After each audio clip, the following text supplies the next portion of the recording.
Internet friends.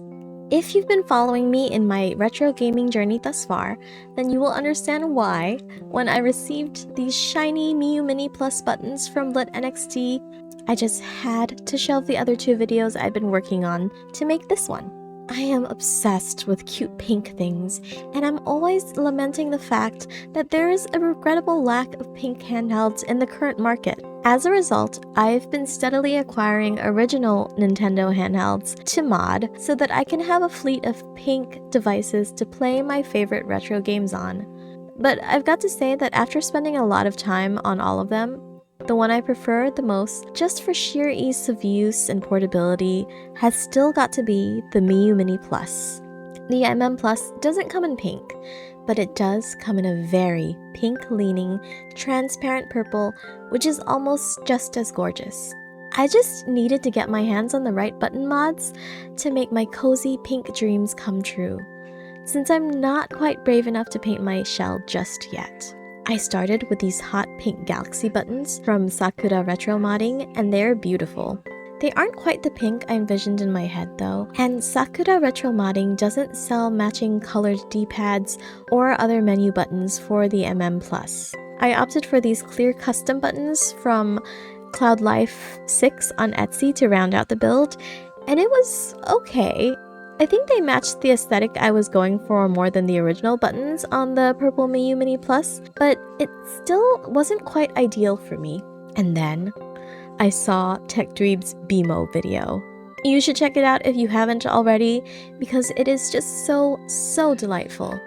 Basically, LitNXT was able to create a custom set of buttons for the Miyoo Mini Plus to make all of TechDweeb's dweeby BMO dreams come true. And I thought to myself, gee, I wonder if they could make my soft, fluffy pink dreams come true as well. Well, I reached out to them and it turns out they could.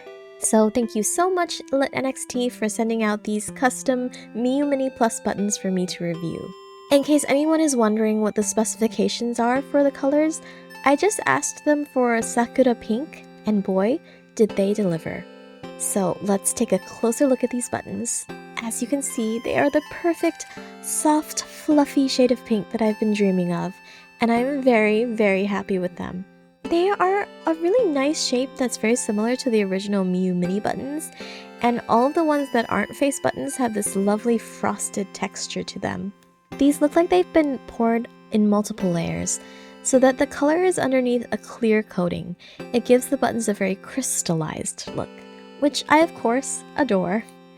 Instead of the same frosted texture, the face buttons are polished to a shiny, gleaming finish, which is super eye-catching.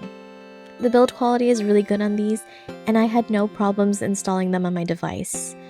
It was a little scary at first to open up my precious Miyoo Mini Plus, but I think the results are more than worth it. I thought it might be helpful to some of you looking to install your own custom buttons to film a short process video, so here we go. First, you want to take your microSD card out so as not to accidentally damage it. Next, you'll remove the 4 corner screws with a small Phillips head screwdriver. On hindsight, you might want to remove the battery cover and the battery first before you unscrew those 4 corner screws. I didn't though. Make sure you remove the battery gently from the device by tugging on the battery cable very carefully until it disengages. Now, to remove the 2 screws on the inside of the battery compartment. The shell should come apart easily with some minimal prying, and you can set the back part aside. Here is the Miyoo Mini Plus motherboard, or whatever you call them. PCB? I have no idea, actually. Whatever it is exposed. And the next thing you should probably do is disengage the screen display cable so we can pull it free. Now, we don't necessarily have to do this, since the cable is attached on one side of the board and we can just swing the board to the left like a door with that cable acting like a hinge, but I like to disengage it because it makes things less fiddly and minimizes accidents. We don't want to damage our pretty Plus screen. There's a little dark clamp holding the cable in place, like a little clip, so all we need to do is lift it. Again, be gentle and make sure you don't poke your actual cable. Now we can go ahead and remove the board. There's a little plastic tab on the lower right-hand corner that keeps the board wedged into place, so we want to push that gently out of the way so we can pop the board out. This is probably the most challenging part of this entire process, so be patient with yourself and be careful not to damage anything. If I can do it, you can do it. If you've chosen to disconnect your screen cable, you should be able to just lift up the board and set it aside. Now we have access to all the buttons. We can take off the membranes, then pour the buttons out and pop in our shiny new pink buttons.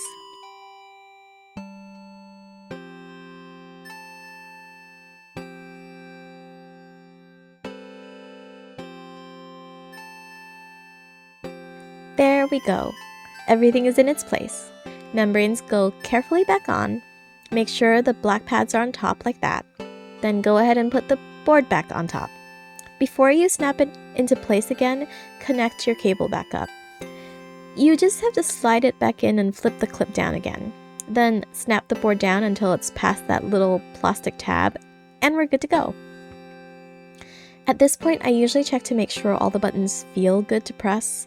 I also check that all the various holes and slots are sitting just right at the bottom.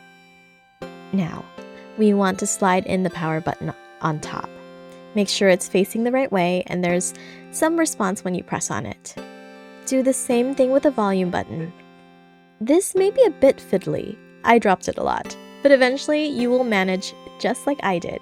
Once everything is in its place, snap the back shell back on. Check that all your buttons click once more, and once you're satisfied, you can do a battery test. Now make sure the tiny contacts are facing up on your battery connector thingy and gently push it back in. Then reinsert your battery. We're going to quickly test that things boot up. I did notice that the new power button sits a little bit lower than the original one, but I'm not sure if that's user error or something to do with the design. It does work though, and the lower profile will probably help prevent accidental power ons or offs. From here, we want to lift the battery back out so we can put back those 2 battery compartment screws. Then we will screw up the 4 back corners. And we're done. Happy shiny pink buttons day to us. These buttons are so pretty, you guys. I can't stop staring at them. I really feel like this Miyoo Mini Plus is mine now, in a way I hadn't felt about it previously. I hope you enjoyed watching this video and following along with this process as much as I enjoyed doing it. I love that we can order any kind of customization we want with LitNXT, so we don't have to be tied down by stock color options. These also aren't that pricey compared to other button mods out there for this device, and I love that the set comes with all the buttons, not just face buttons or the D-pad. I'll put a link down below to LitNXT's website where you can get a set of these for yourself if you'd like to try these out. There's even a special BMO set that you can order if you want one just like the dweebs. So internet friends, are you as excited about this new button situation as I am? I'm so glad I only own 2 Miyoo Mini Pluses, otherwise I'd be giving all my money to LitNXT to buy all kinds of buttons from them. Do you have a Miyoo Mini Plus or Miyoo Mini you'd like to dress up with some shiny new buttons? Tell me all about it in the comments. That's it for this video. Thank you so much for watching. Be kind to yourself, be kind to everyone else, and happy gaming.